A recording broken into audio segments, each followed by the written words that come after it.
Hello guys, welcome back to Dhiren and my brothers channel. എൻ്റെ channel ഒരു ദിവസം കൊണ്ട് 4 സബ്സ്ക്രൈബേഴ്സ് കൂട്ടിയിട്ടുണ്ട്. സോ അത് നിങ്ങളുടെ ഹെൽപ്പുണ്ട്. എൻ്റെ ബൈസൈക്കിൾ കിക്കിൻ്റെ ആ വീഡിയോ തന്നെയാണ് കിട്ടിയിരിക്കുന്നത്.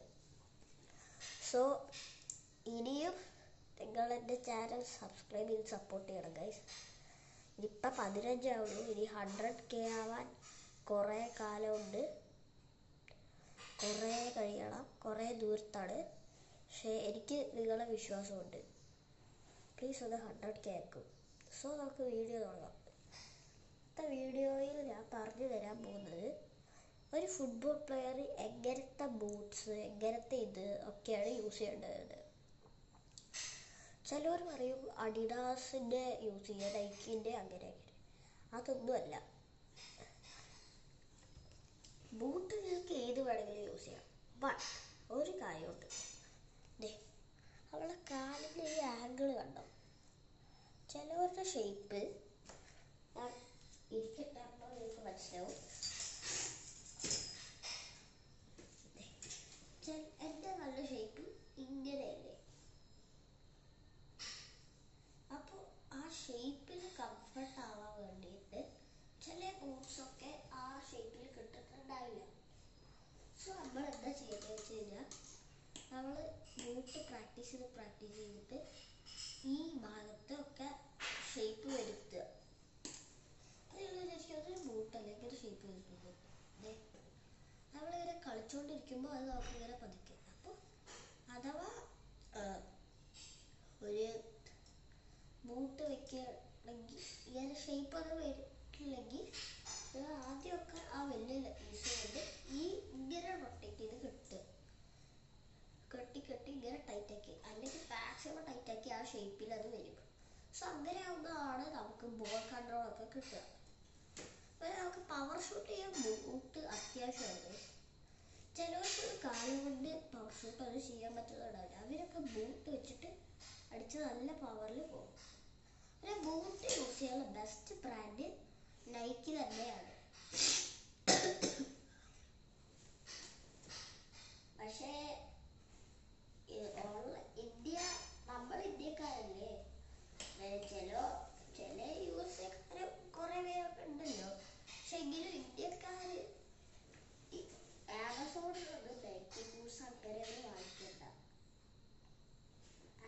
ഇന്ത്യ ആമസോണിലത് അത്രയ്ക്ക് ശരിയാണ്.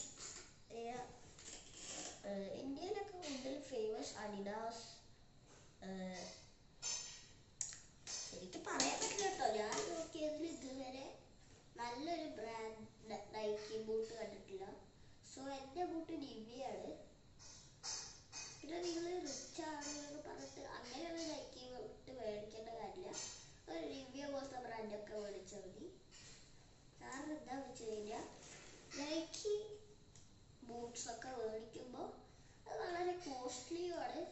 പക്ഷെ മാത്രമല്ല, അത് എങ്ങനെയെങ്കിലും അത് കേട് വന്നാൽ പൈസ മൊത്തം പോവില്ലേ? അത് കാരണമാണ് പറയുന്നത്. പിന്നെ രാത്രി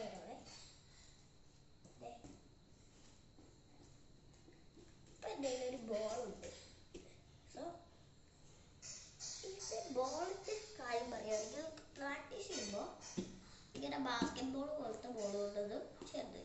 അതിന് പ്രാക്ടീസ് ചെയ്യണമെങ്കിൽ നല്ല കാറ്റ് വേണം. സാധാരണ കാറ്റില്ലാത്തത് ഉണ്ടെങ്കിൽ നമ്മളിങ്ങനെ ഇത് കാണിച്ചിട്ട് മറ്റൊരു അഡ്ബങ്ക് ഇത് പോകാനുള്ള കാര്യമായിരിക്കും. കാറ്റ് വെക്കണം.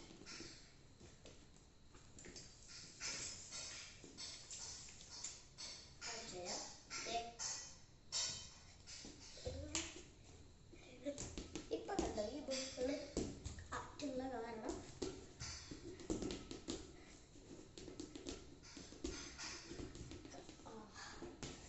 കണ്ടോ.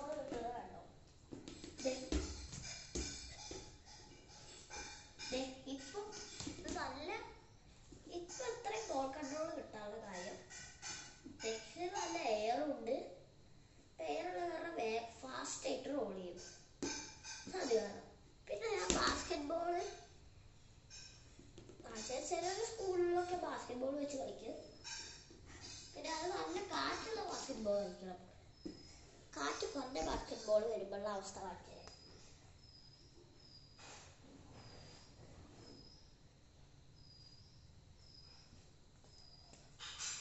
ഇതാണ് എൻ്റെ ഒരു കാറ്റ് കുറഞ്ഞ ബാസ്കറ്റ് ബോൾ. ഇത് വെച്ച് കണ്ടോ കാറ്റ് പോയി.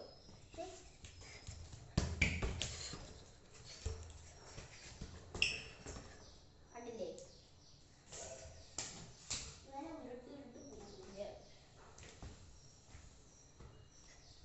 ചിലവർ പറയും കാറ്റ് കുറയുമ്പോൾ ബോൾ കൺട്രോൾ ഒക്കെ കിട്ടുന്നത്. പക്ഷെ അത് ശരിക്കും ട്രൂ അല്ല. നമ്മളിങ്ങനെ മറത്തി പിടിച്ച് ഇങ്ങനെ പോയി കണ്ട ഞാൻ കൂട്ടി ഇങ്ങോട്ട് റോഡുകളെ പകരം അത് അവിടെ സ്റ്റോപ്പായി.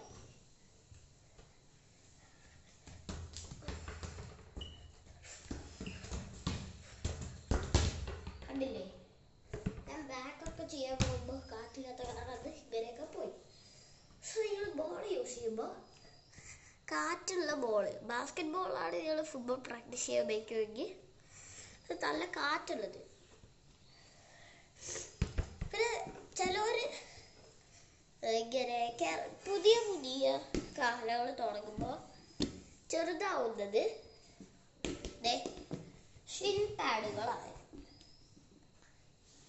ഷിൻ പാഡ് എന്താന്ന് വെച്ച് കഴിഞ്ഞാൽ ഷിൻ പാഡുകൾ യൂസ് ചെയ്യുമ്പോൾ വലുത് യൂസ് ചെയ്യുമ്പോൾ അത്രയ്ക്ക് കാല് മൂവ്മെന്റ് അത്രയ്ക്ക് ഫ്ലെക്സിബിൾ ആയ മൂവ്മെന്റ് കിട്ടാൻ ബുദ്ധിമുട്ടാണ്.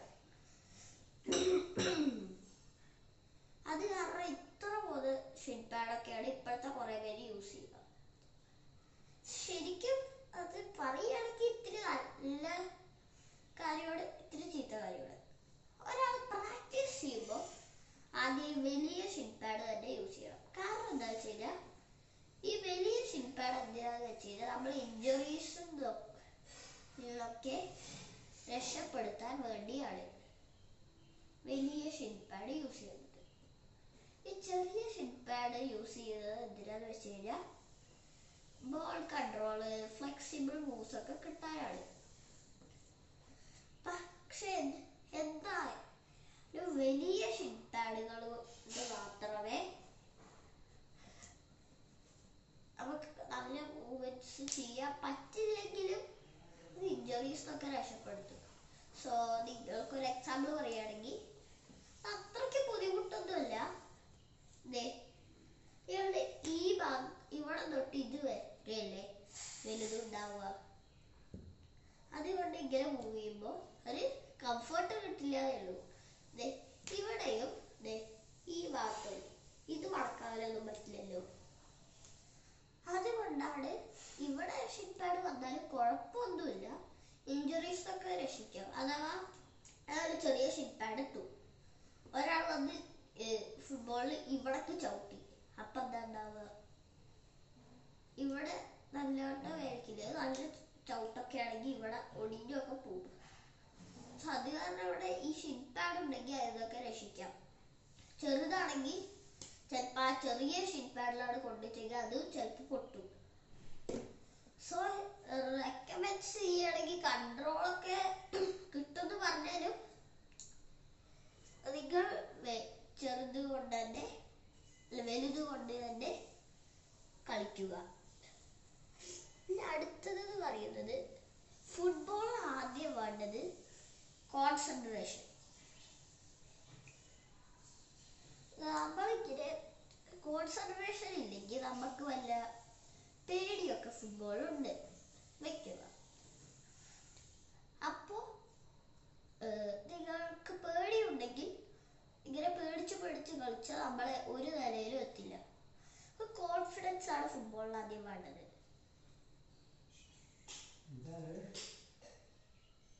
വീഡിയോ അപ്പൊ കോൺഫിഡൻസ് ആണ് ആദ്യം ഫുട്ബോളിൽ വേണ്ടത്. അപ്പൊ കോൺഫിഡൻസ് ഉണ്ടെങ്കിൽ നമുക്ക് വലിയ നിലയിലെത്താൻ പറ്റും.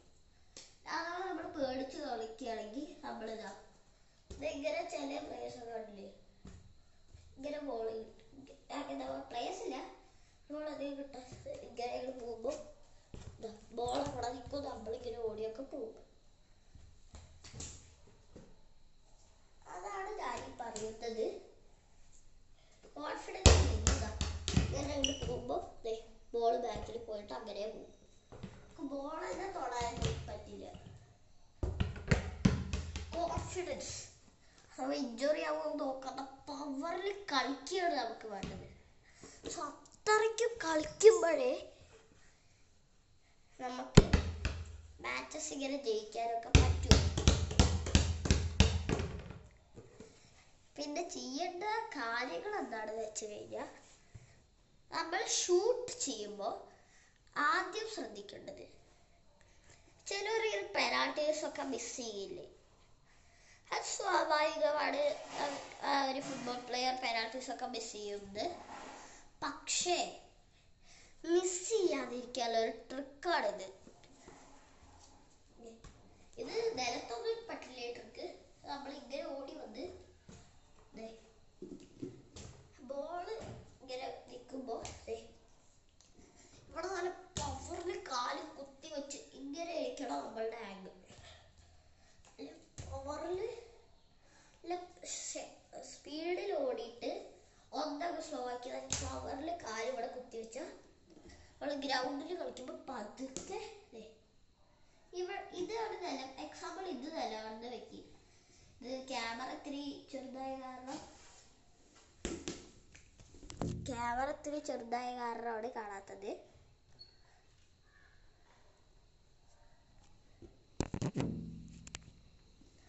സോ ഇതാണ് നിലം വെക്കി. നമ്മൾ പവറിൽ നിലത്ത് ഇങ്ങനെ കാല് വെക്കുമ്പോൾ അപ്പോൾ പതുക്കെ ഇവിടെയാണ് നിൽക്കുന്നെങ്കിൽ ഇത്രയ്ക്കൊന്ന് പൊങ്ങും.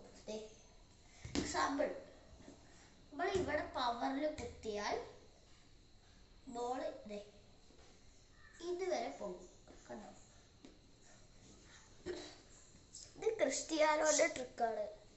സോ അതിൽ ചിലപ്പോഴൊക്കെ പെനാൾട്ടി മിസ്സാവുമെങ്കിലും നല്ല പവറിലാണ് ഷൂട്ട് ചെയ്യുന്നത് വെച്ചെങ്കിൽ അതൊരിക്കലും മിസ്സാവില്ല. ചിലവർക്ക് അങ്ങനെ വരാൻ അറിയണ്ടാവില്ല.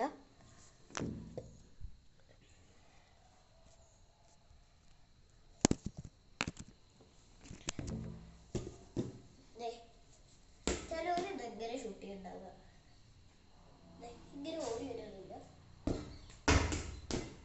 അങ്ങനെ ഷൂട്ട് ചെയ്യാനത് അവിടെ ഓക്കെ അടിക്കുമ്പോൾ ടിപ്പ് പോലെയൊക്കെ ചിലപ്പോൾ പോവുള്ളൂ. അത്രയ്ക്ക് പവറൊന്നും വരില്ല. സോ അത് ഇങ്ങനെ ഇങ്ങോട്ട് പോയിട്ട് എന്താ കാര്യം? നമ്മൾ അടിക്കുമ്പോൾ ഓടി വന്ന് കാല് കുത്തി കളിക്കണം. സോ എന്നാലേ പവറിൽ ഷൂട്ട് ചെയ്യാൻ പറ്റൂ. വേറൊരു കാര്യം, ചിലവരങ്ങനെ ചെയ്താലും ഗോൾ കീപ്പർ അത്ര പവറിൽ ഷൂട്ട് ചെയ്യാൻ അറിയാത്തവർ ഈ ട്രിക്ക് ചെയ്താൽ മതി. ഇത് സ്വാഭാവികമായി എത്ര ഗോൾ കീപ്പർ ഈ ട്രിക്ക് കണ്ടാലും അവര് ഒന്നങ്ങോട്ട് പോകും. ഇങ്ങനെ വന്ന് ഇങ്ങനെ വീണതുപോലെ കളിക്കുക. ഒന്നുകൂടി കളിച്ചാലോ. എങ്ങനെ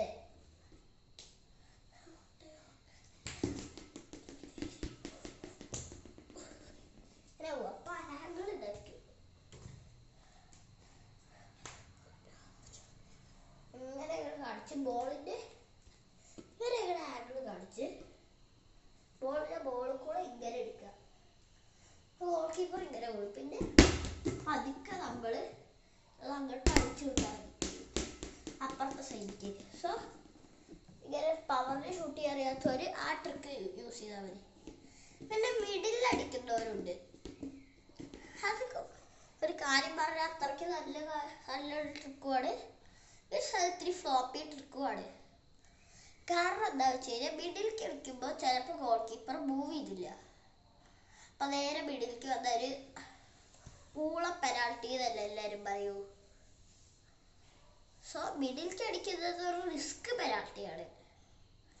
അഥവാ നിങ്ങൾക്ക് ഗോൾ കീപ്പർ ഡൈവ് ചെയ്യുമ്പോൾ എന്തായാലും ഒരു ഫുൾ സ്ട്രെച്ചഡ് ഡൈവ് ചെയ്യുള്ളൂ. അപ്പൊ എന്താ പോസ്റ്റ്. ഗോൾ കീപ്പർ കറക്റ്റ് ഇവിടേക്ക് ഡൈവ് ചെയ്യും. നമ്മൾ കുറച്ചൊന്ന് ഇങ്ങോട്ടേക്ക് അടിച്ചാൽ മതി, അല്ലാതെ കറക്റ്റ് മിഡിലേക്കൊന്നും അടിക്കണ്ട, അത് റിസ്ക് ആണ്. അങ്ങനെ ചിലപ്പോഴൊക്കെ മിസ് ചെയ്യാം, ഓരോ സമയത്തിനനുസരിച്ചിരിക്കും. ഈ ട്രിക്സൊക്കെയാണ് ഒരു നല്ല ട്രിക്സ് എന്നൊക്കെ പറയാം, നല്ല ട്രിക്സാണിത്. സോ ഇന്നത്തെ വീഡിയോ നമുക്കിവിടെ വൈൻഡപ്പ് ചെയ്യാം അല്ലേ. സോ നിങ്ങൾക്ക് ഇനിയും ഇതുപോലത്തെ കുറേ ഫുട്ബോൾ ട്രിക്സൊക്കെ പഠിക്കണം എന്നുണ്ടെങ്കിൽ എൻ്റെ ചാനൽ സബ്സ്ക്രൈബ് ചെയ്യുക.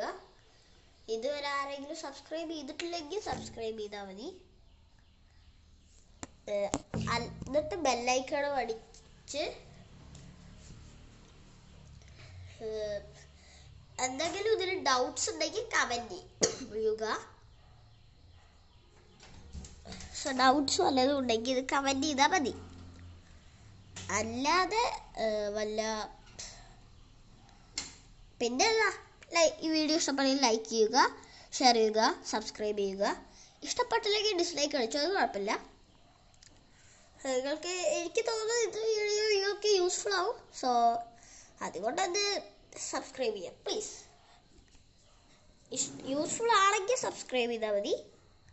സോ ഇതുപോലത്തെയൊക്കെ പറയുന്നതിൻ്റെ കാര്യം എന്താ വെച്ച് കഴിഞ്ഞാൽ, ചിലപ്പോൾ ഭാവിയിലൊക്കെ നിങ്ങൾക്ക് ഫുട്ബോളിൽ വരികയാണെങ്കിൽ ഇതൊക്കെ റിമെമ്പർ ചെയ്തിട്ട് കളിക്കുകയാണെങ്കിൽ അതൊക്കെ കിട്ടും.